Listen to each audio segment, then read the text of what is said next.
Thanks, Masa. Enough handouts? Okay. For those of you who hate math, even at the high school level, mathematics, relax, and there will be no equations, only propositions in my presentation. I'm not going to talk about Hamiltonian principles, unfortunately, nor do I talk about Galois theory, but hopefully we will be seeing something eventually closer to that regarding the nature of human language, inner workings, not variation, but inner workings of the core system of human language. What I'm going to be presenting is an interim report of ongoing research, actually collaborating research that I have been working with members of my research group. There are 4 of them, Taka Kato, and Masa Kuno, and Mihoko Zushi, and on this topic, particularly Hiroki Narita, as is indicated on the handout. I usually don't do this, but we prepared the script so that, because I was not 100% sure that I could be here, so no matter who ends up reading it, the same message could be conveyed to you. So we prepared that, so now I have to read it, sort of unwillingly, but let me get started.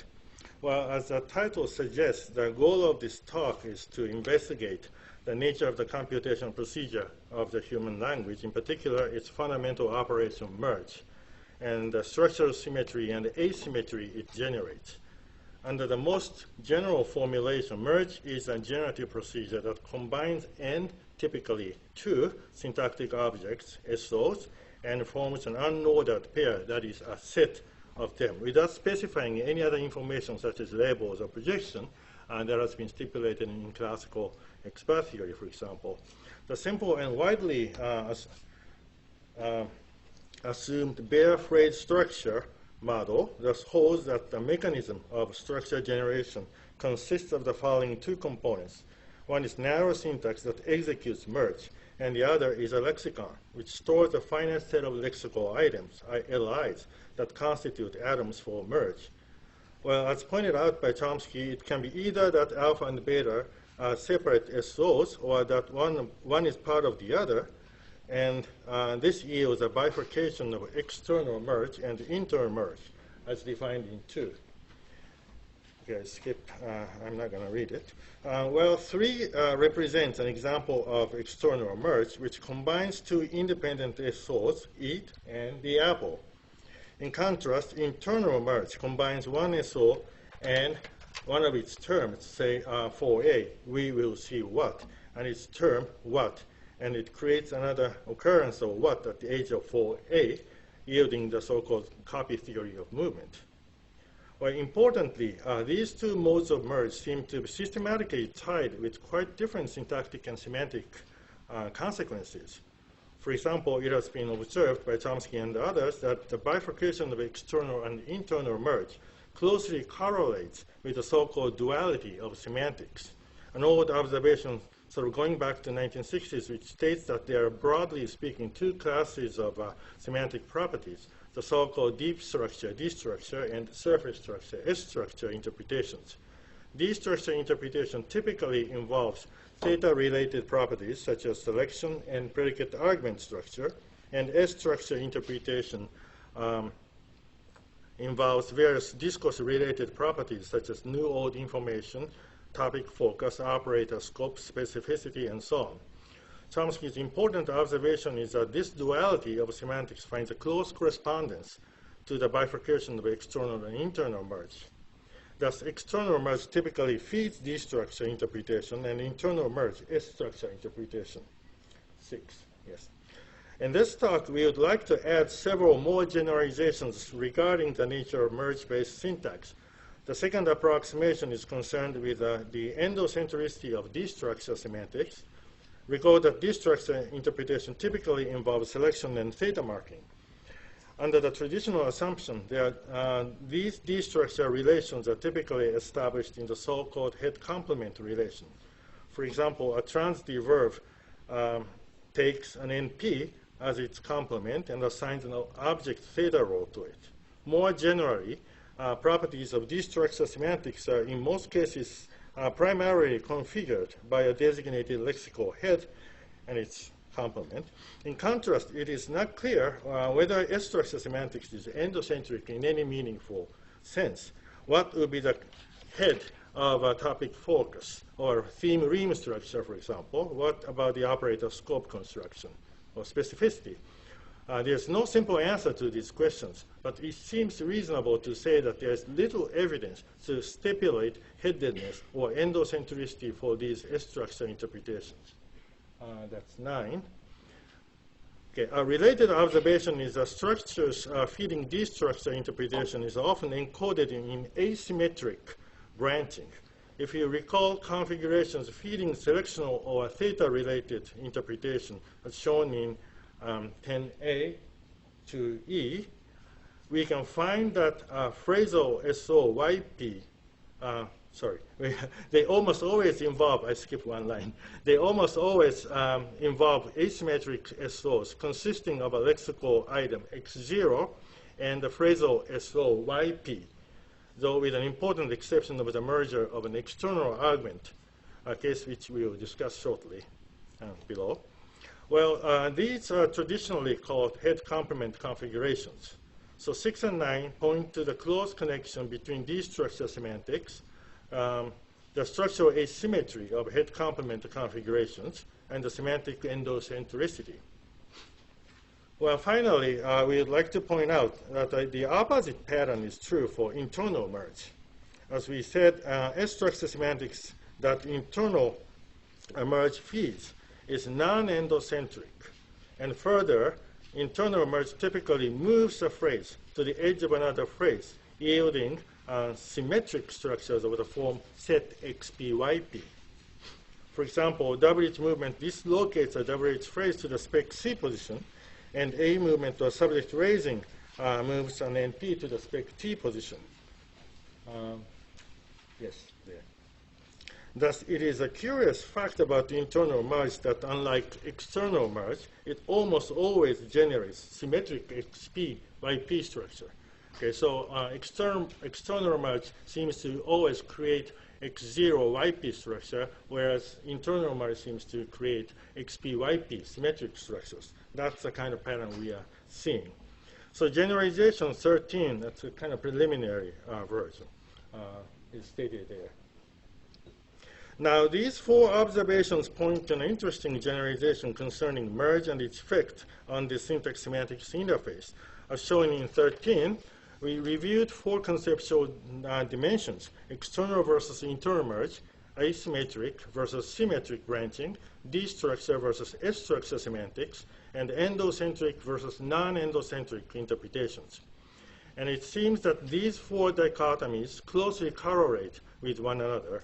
Thus, external merge typically results in asymmetric X0YP branching, as I said, endocentric D-structure semantics, whereas internal merge results in symmetric XPYP branching and non-endocentric S-structure semantics. Well, the purpose of this talk is to argue that this correlation is indeed not accidental. We will refine and sharpen the rough generalization stated in 13 and attempt to provide a possible explanation for this systematic dichotomy. 2, well, obviously, sharpening the generalization. Well, obviously, the observation in 13 is quite rough as it stands now, and it faces a couple of difficulties in explaining the whole variety of linguistic structures. One of the most obvious problems is that it fails to explain cases where external merge yields symmetric structures. 2 obvious cases come to my mind that fall under this category are head movement and the merger of an external argument. We will discuss them one by one and sharpen 13 in such a way that it can accommodate these apparent counterexamples. 2.1, exceptional case number 1, head movement case. Well, the first case we would like to discuss is head movement, X0 movement. Although it is currently contested rather hotly as to whether head movement is in fact syntactic or not, the traditional assumption is that it is really a form of syntactic movement that adjoins an li x0 to another li y0 that C-commands it. Let's assume so for the moment. If such a movement really exists, which is questionable, of course, as an instance of merge, and if we keep to the definition of merge as a simple set formation operation, then such an application of merge just generates another set x0, y0 without tampering with the SO in 14a. Then it yields two partially overlapping SOs of the form in 14b. Notice that this operation yields an apparently symmetric branching, x0, y0. Moreover, the occurrence of y0 is obviously not a term of x0. Thus, this instance of merge should count as the external merge under Chomsky's definition 2, reproduced below. Yeah, there. Okay. However, external merge in head movement is quite different in a number of respects from the canonical instances of external merge. Rather, its similarity to internal merge is obvious. First of all, head movement is obviously a movement operation, just like internal merge, and it yields copies of x0. Further, head movement also patterns with internal merge in terms of a preliminary generalization in 13. Namely, just like core cases of internal merge, head movement results in symmetric branching, in this case of the form x0, y0. In addition, if head movement has any semantic effect, it is always discourse related. For example, neg0 raising alters the scope of negation, T0 to C0 raising results in interrogative force, and so on and so forth. Therefore, if there is some truth to the generalization in 13, and if head movement really exists as a syntactic phenomenon, which may be questioned, of course, as I said, it seems natural to pursue a theory of merge that assimilates head movement to the category of internal merge. To do so, we may either replace the Chomskyan definition of internal versus external merge by 16. Yeah. Merge alpha beta counts as internal merge if alpha and beta are terms of a single SO. Otherwise, blah, blah, blah. Or we may also abandon the external versus internal merge dichotomy and replace it with a new, not so unnatural bifurcation of base merge and non-base merge, as defined in 17. Base merge sort of corresponding to base step of a recursive definition, and non-base is a recursion step, as you know. But anyway, 17, merge alpha beta counts as base merge if either alpha or beta or both is drawn from the lexicon. Otherwise, alpha beta counts as non-base merge. So base merge has a kind of special status in that it takes an li from the lexicon. It sort of, starts the whole computational process. We will remain neutral for the purpose of this talk with regard to the choice between 16 and 17. But either way, it is rather easy and also reasonable to say that head movement falls within the category of internal merge or non-base merge for the sake of the proposed generalization. Well, 2.2, a more serious problem pops up with regard to another case of external merge. It has to do with the merger of an external argument, as in 18, which has actually been a problem in Chomsky's analysis as well. Well, clearly, this is a case of external merge, and also this structure feeds D-structure interpretation that is apparently endocentric. Well, the standard description says that little v is the alleged head of 18. However, it is also a case of symmetric branching consisting of two phrasal constituents. Thus, it is a clear deviation from the proposed generalization in 13. As is obvious from 19, in this case, we would rather like to assimilate this exceptional case to the category of asymmetric external merge, with which endocentricity and D-structure semantics are closely associated. Okay, 19, right up there. Okay. To keep the generalization in 13 intact vis-a-vis the merger of an external argument 18, we would like to propose an alternative characterization of structural asymmetry, structural symmetry in terms of features rather than LIs. Consider the structure in 18 again.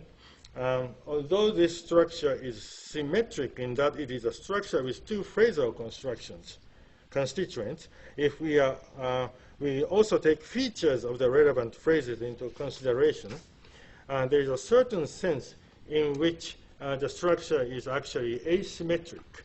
Specifically, if we consider the head of an external argument, little np, and the verb phrase it is merging with, the asymmetry holding between their features is obvious.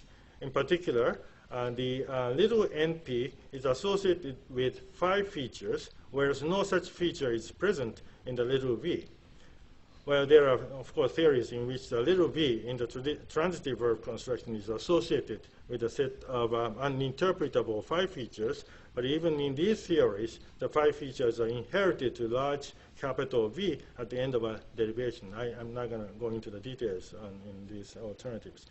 Well, thus the structure can be regarded as asymmetric in that only one of the 2 constituents is headed by 5 features. Exploring this kind of featural asymmetry, that is, asymmetry with respect to the distribution of features in SOs, we would like to propose the following concept of feature equilibrium in 20, and define the notion of structural symmetry in terms of this new concept. Notice, incidentally, that this proposal is based upon one of the traditional insights of expert theory, that features are ultimate atoms. It also goes along quite well with Chomsky's recent attempt at reformulating his labeling algorithm in terms of features. So 20, feature equilibrium, an SO alpha beta is in an F equilibrium with respect to a syntactic feature F, which means alpha and beta share F as their most prominent feature. The crucial concept of the most prominent feature, of course, remains to be made precise, as we noted in a footnote. That we have to do. But we need more empirical considerations to decide as to how actually we sharpen it and define it. Anyway, let's leave it kind of intuitive at this time. We advocate the characterization of a symmetry in 21, featural symmetry. And SO sigma is symmetric if, notice, this time it's not only if, but if. We'll come back to this point later.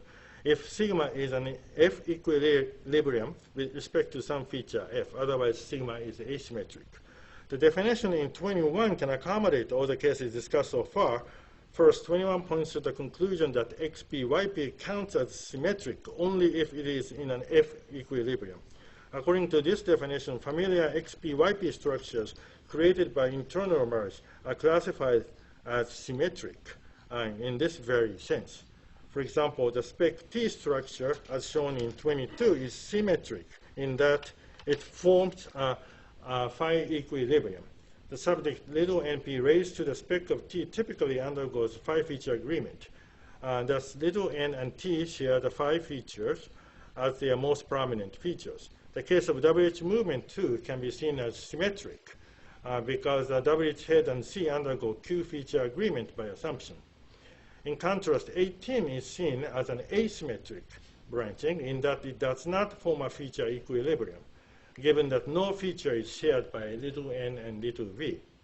Therefore, capital XPYP structures created by familiar types of movement are correctly classified as symmetric, whereas the case of the external argument becomes asymmetric under the definition in 21.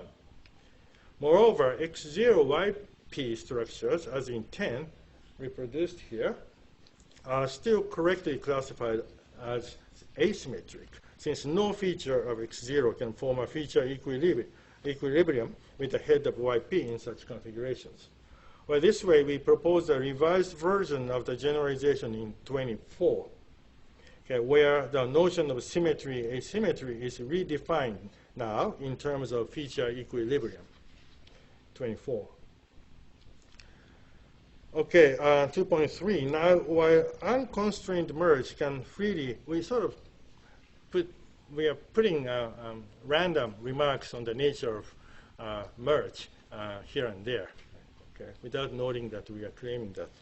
Because, well, as you know, there have been lots of current issues regarding the nature of merge, whether it is driven to apply or can it freely apply to any structure and so on and so forth.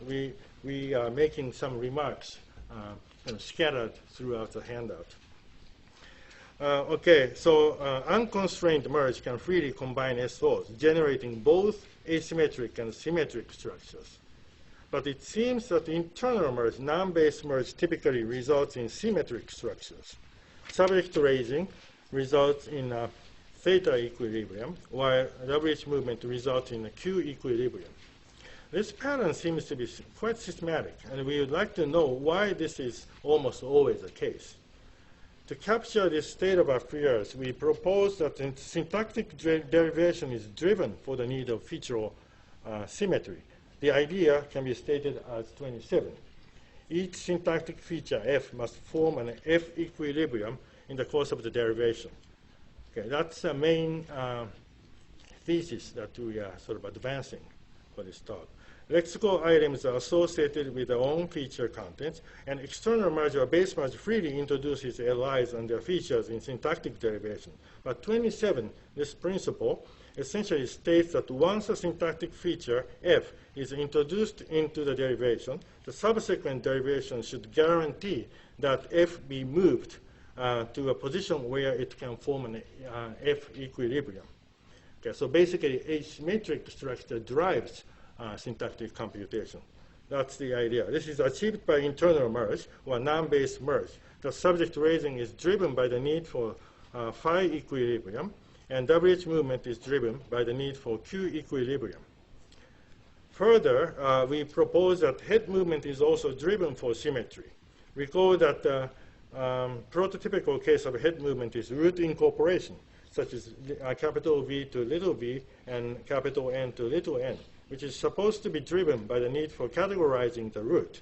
We may describe this state of affairs by assuming that root categories are associated with an unvalued categorical feature that is in need of valuation by a neighboring categorizer.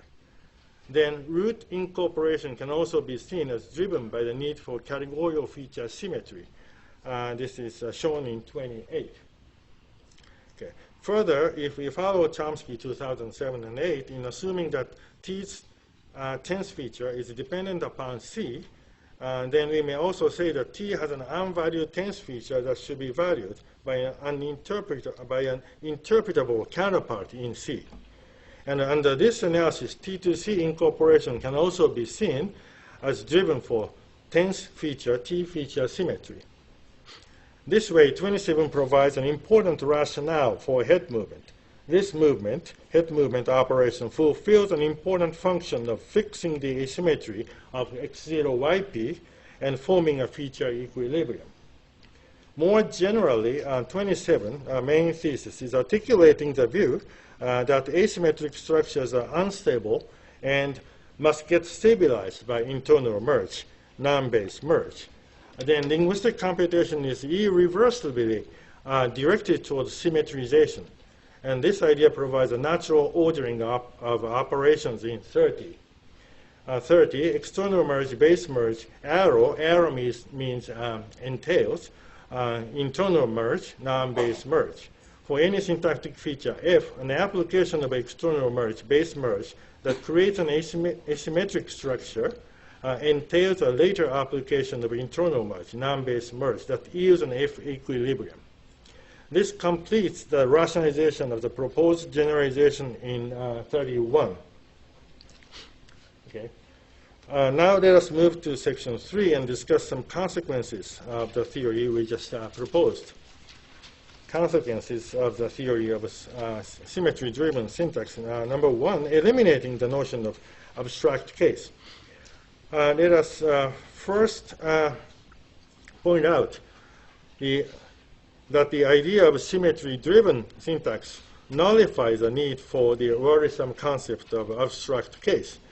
A number of properties have been attributed to this technical concept of abstract case. They are summarized as in 32.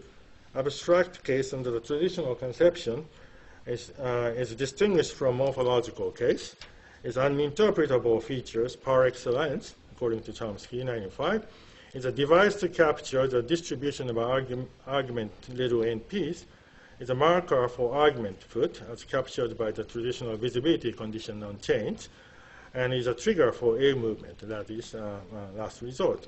Well, first of all, the distribution of little np's, noun phrases, can be accounted for by the notion of phi equilibrium. That is to say, canonical so-called case positions such as spec T or spec capital V are recast as positions that enter into a phi equilibrium as shown in 34 to 36. Yeah, and there are three cases. For example, the spec T position, that's 34, I think. Spec T, is that right? Yeah. Spec T position, that is a so-called nominative case position, is a place where little np can form a phi equilibrium with T. Yes, 34. Okay, moreover, if we follow the hypothesis that the accusative case position is spec capital V, the same sort of analysis can be applied to accusative case checking as well, under the assumption that capital V is associated with unvalued phi features just like T, as shown in the proposed lexicon for English in 33. Yeah, that's a kind of tentative proposed lexicon for English. One possible way to further extend the analysis to the oblique case position as well is to adopt the known as PP shell analysis of prepositional phrases. That's one possibility.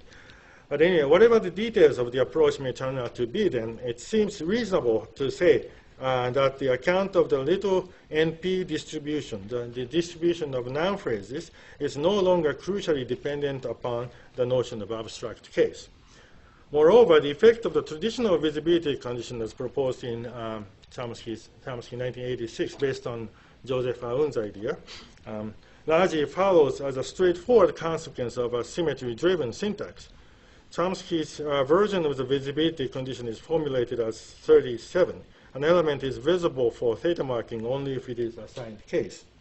Recall that our theory defines theta positions as asymmetric positions and case positions as symmetric positions in terms of phi features. Okay. Then what 37 states is essentially 38. Revised visibility condition 38. An NP that participates in asymmetric merge, that is external base merge, must also participate in symmetric merge, internal merge, non-base merge. While 38 follows straightforwardly from the idea that linguistic computation is driven for symmetry. Thus, we don't really need any ad hoc stipulation to account for the effect of the visibility condition here. Furthermore, we propose that A movement is driven not for case feature checking, but for phi feature symmetry. Thus, the notion of abstract case as a trigger for A movement also becomes unnecessary in our analysis. It is simply that phi feature asymmetry, which serves for theta marking, cannot count as phi feature symmetry at the same time. Thus, A movement for case positions becomes an automatic consequence of a mechanism of symmetry-driven syntax, which is a desirable result. Sorry, okay. Okay, let's skip the rest of the section. But it should now be clear that the roles and functions traditionally attributed to abstract case, a rather dubious concept, can find independent explanations in the theory proposed here. Thus, no notion of abstract case needs to be invoked, and we can entirely eliminate recourse to the unwarranted, uninterpretable feature par excellence, which is again a highly desirable result. That's the first consequence of our proposal. Now, we argue that the idea of symmetry-driven syntax provides a rationale for the existence of often uninterpretable syntactic or formal features in human language. The notion of syntactic feature, or the notion of formal feature in Chomsky's terms, is understood as in 41. These features are distinguished from features that are interpretable at either of the two interfaces, and they must be checked off before the derivation reaches the interfaces. Okay. Why such an apparent imperfection exists in human language has been a big mystery in linguistic research, particularly in the minimalist program. However, we have proposed above that syntactic features are crucially at stake in providing the bifurcation of symmetric and asymmetric structures, which in turn closely correlates with the duality of semantics.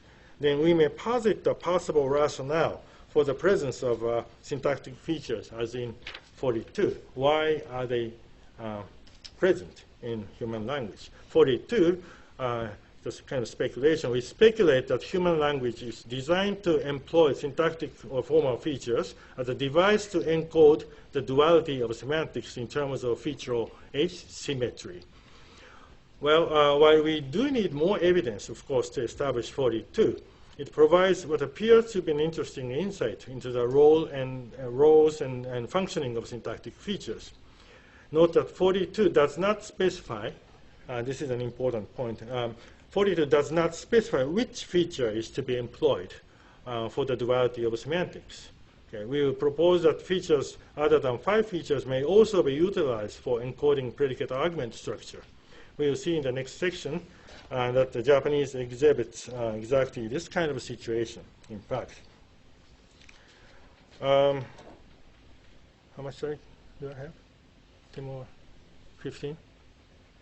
15 more minutes. Okay, let me go on.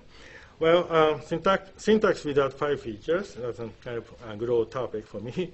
It is known that Japanese is a language that exhibits no active 5 features for nominal declensions and subject-verb agreement. Thus, regardless of the semantic person, number, and gender of the subject NP, the verb form always stays the same, as exemplified in 44. That's a familiar example.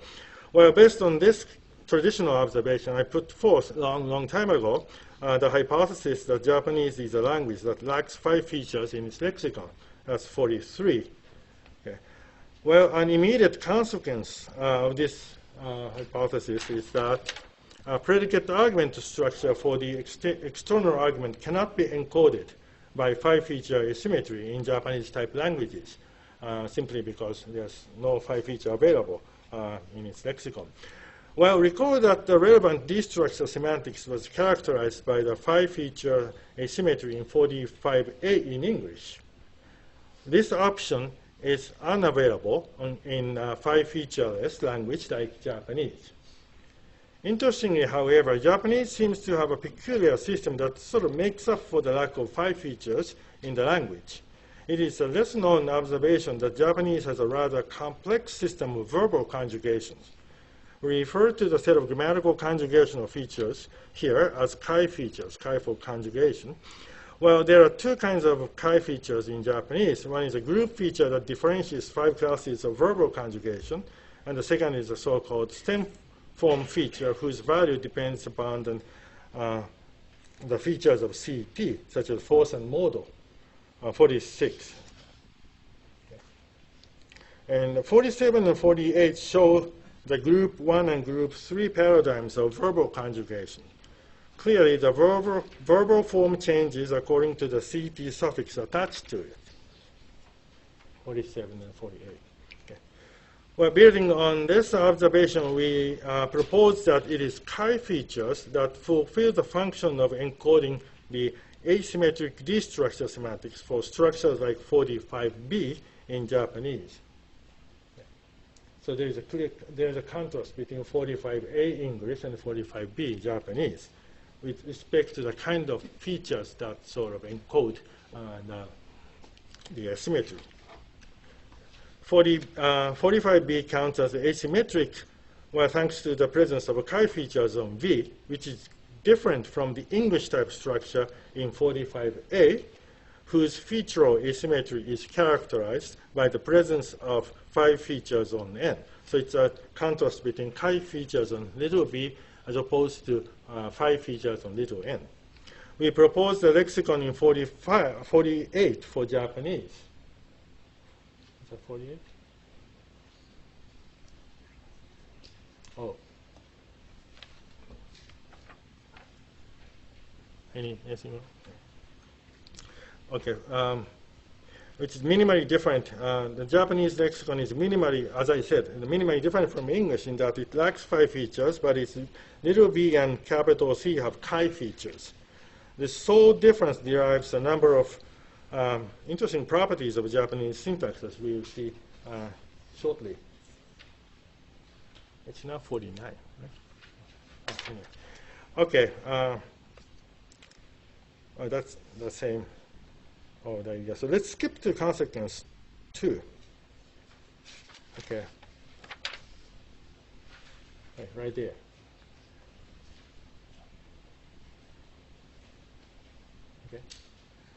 Okay. The consequence 2 is that there is no obligatory subject raising in Japanese type languages. Recall first that the movement of the subject little np to the spec t position has an important function of forming 5-feature symmetry. Due to the presence of 5 features, this symmetry forming operation is obligatory in languages like English. That's 52. In contrast, if 5 features are totally absent, it is expected that the language also lacks obligatory subject raising. This is exactly what happens in Japanese, which is, as you know, independently known as a language that shows no evidence for obligatory subject raising, 53. Okay, so that's accounted for. The third consequence of 5-feature free syntax is that the spec T position remains as a vacant site for so-called major subject topic-like elements in Japanese type languages. That's exemplified, as illustrated by 54 as opposed to 55. Okay. Furthermore, it is predicted that TP is not closed off in my terminology back then by any F equilibrium in Japanese type languages. Thus, any number of little NPs can be merged into this domain. Indeed, more than one topic-like NPs can be freely merged to a sentential structure in Japanese, as shown in 57. That's the famous celebrated Kuno's example. Well, the corresponding structure in English, of course, is ungrammatical, 58. Well, this is again expected because TP is in a phi equilibrium already and hence closed off in 5-feature-based languages like English. Okay, and consequence number 5 next.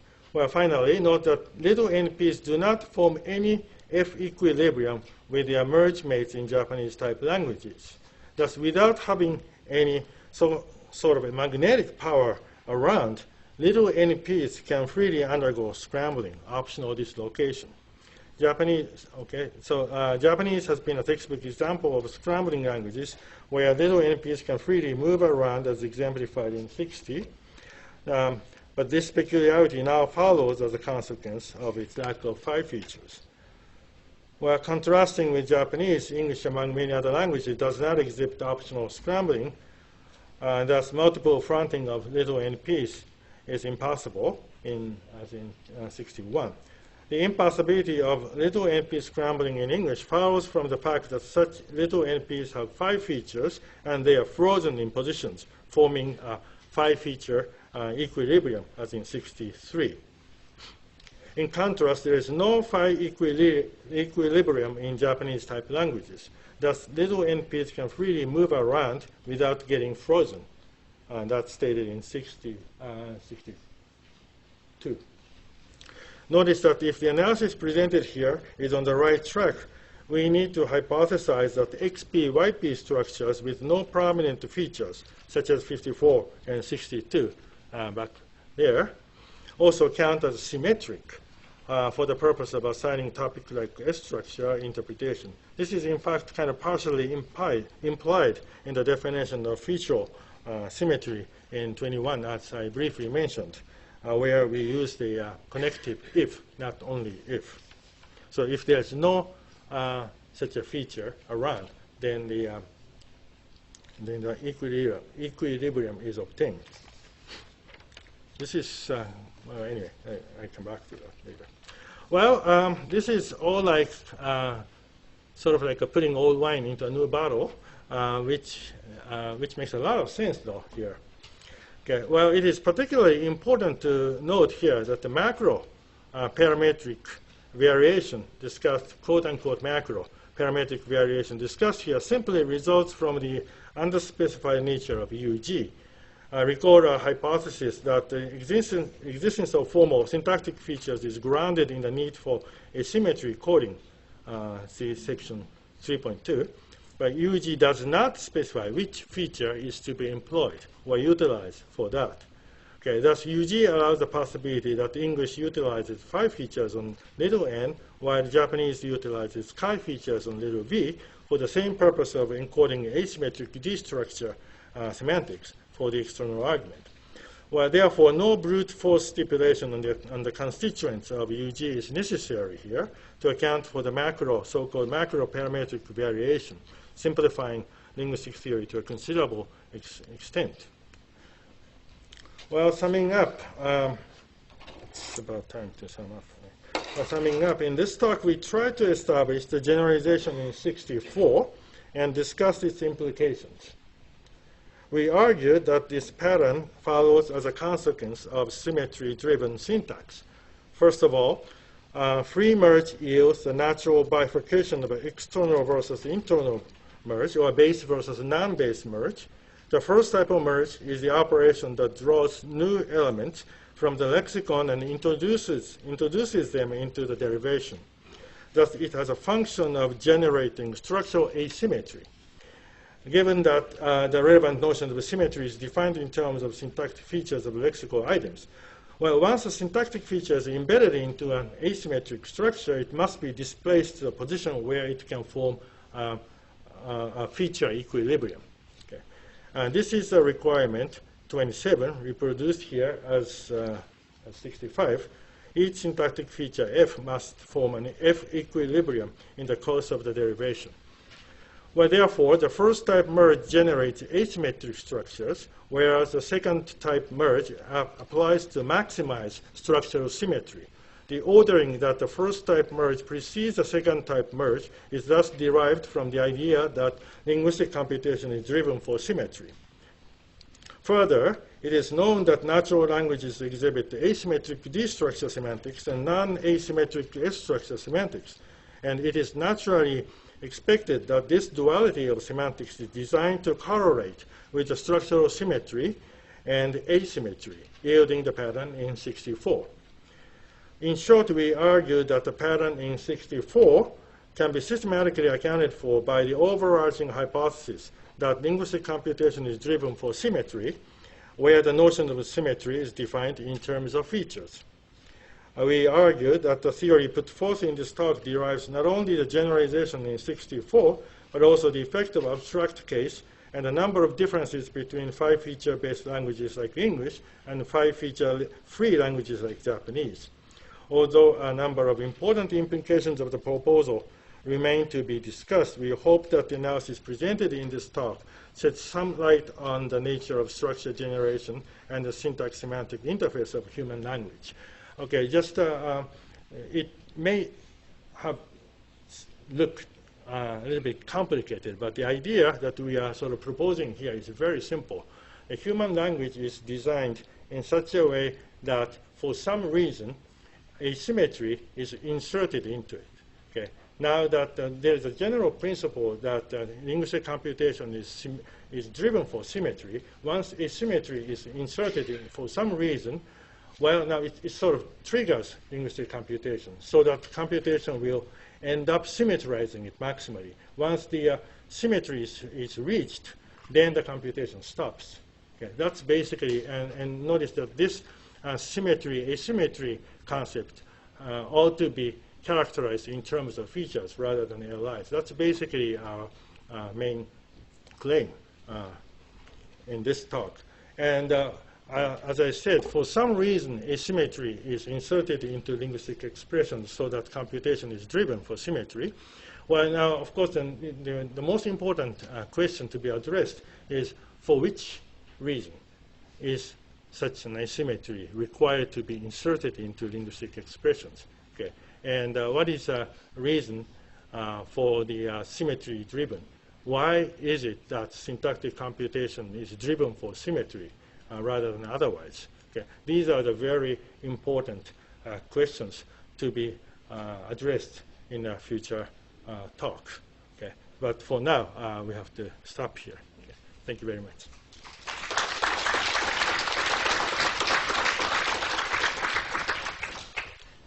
We have about 12 minutes for discussion, questions. If you have questions, please have the microphone and Cedric. I have a question. Hiroki will take your questions. I'm sorry? Hiroki will take your questions. He's ready to take your questions.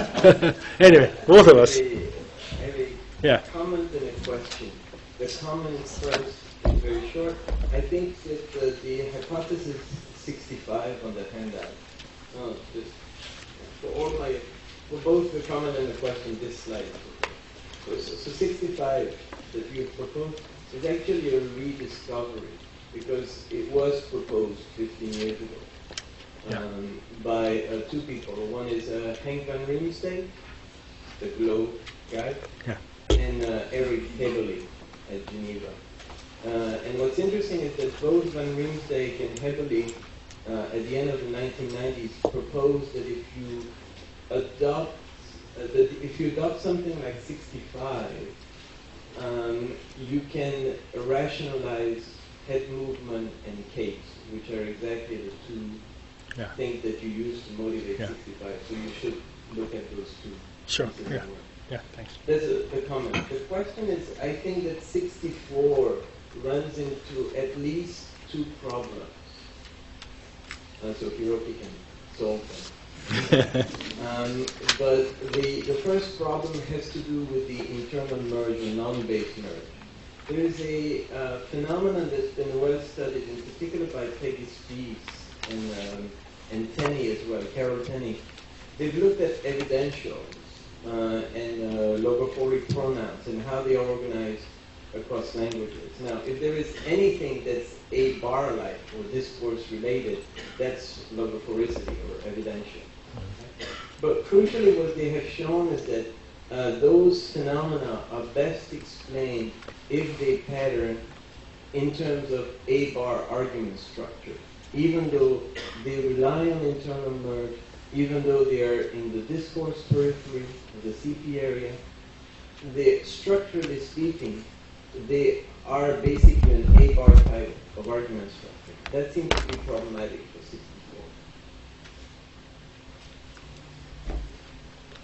64. Obviously, I don't have any solution to your question, but well,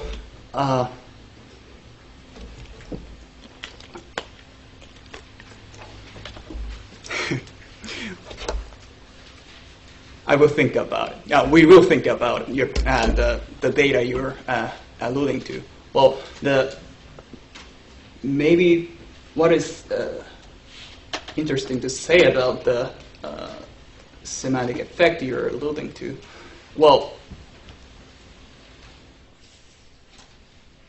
first of all, I think the logopholicity, the semantics you're alluding to, I think this is not a type of structure which involves some sort of semantic endocentricity, right? Well, no, it does. Crucially, that's what they have shown. That's the killer of the phenomenon, right? In fact, you can see this because many of the logophoric markers grew out of, that is, our grammaticalized version of verbs. So there is really, so it's based on a verbal argument structure that developed into an A-bar system in the discourse semantics. And that seems to be very problematic for 64. Okay, well, so one possibility to extend this kind of analysis to that kind of mixed property is to say that maybe there's at least two features involved. One is for characterizing the symmetric part of the semantics, like let's say A feature and B feature. A feature is stabilized and symmetrized in the evidential construction, and maybe there's another feature involving the structure, B feature. B feature is first introduced into the construction somehow at that point of derivation, and it induces some sort of asymmetric interpretation. That's one possibility to extend this kind of analysis to that data. But, well, obviously, we have to look at the data first and to see if this is feasible analysis to pursue. Yeah, Thank you very much for your comment. Just one more point, maybe because you were my students, I knew you would mention that. Yeah? I don't think it's going to work because of footnote 3 that you have. What do you mean? Yeah. Because you rely on the notion like most prominent feature. Yeah. And that's going to be problematic if you keep adding features to define what counts as, which one counts as most prominent if you need to. Well, not really the case. Well, so the constraint in 27, what was the number? 27? Excuse me. I think it's on page 3. The footnote 3. Footnote 3. Well, the sole constraint we are advancing 27 is syntactic feature F must form an F equilibrium in the course of derivation. It is formulated in terms of like each of the features, right? So the derivation can be driven by two different features. One is symmetrized at some point of the derivation, while the other feature is remaining and like driving further derivations. That's a possibility, which we can at least provide room for. And again, we don't know whether this is the right analysis of this particular construction, and we have to think about it. Thank you very much. Yes, I have several questions. One has to do with a simple question: how do we derive predication? Predication? Yeah, like the painting on the wall was the cause of the riot. Mm-hmm. Well, okay, that's what they're all related. Okay. Mm-hmm. Second, then how do you maintain the order in 64A, B, so that A has to be done before B? Uh-huh. Yeah. Another question is on the syntax semantic mapping. It seems to me that Chomsky's duality of semantic is a bit general, because between arguments and operators, there's modifiers, right? And modifiers are another kind of structure, and in type theoretical semantics, it's not plain functional application that apply, it's a different operation. Now, if modification structure is now derived by external merge, how do you get the two XP to merge together, and it's not movement? So that's not only a syntactic problem, but also a matching problem between type theoretical semantics and syntax. So basically, these are the two problems I see. Another view is that you can see the picture you're presenting is also feature identity or not identity, which you call asymmetry or symmetry. Well, I mean, that's the general view, right? That Chomsky view also, that they have to match.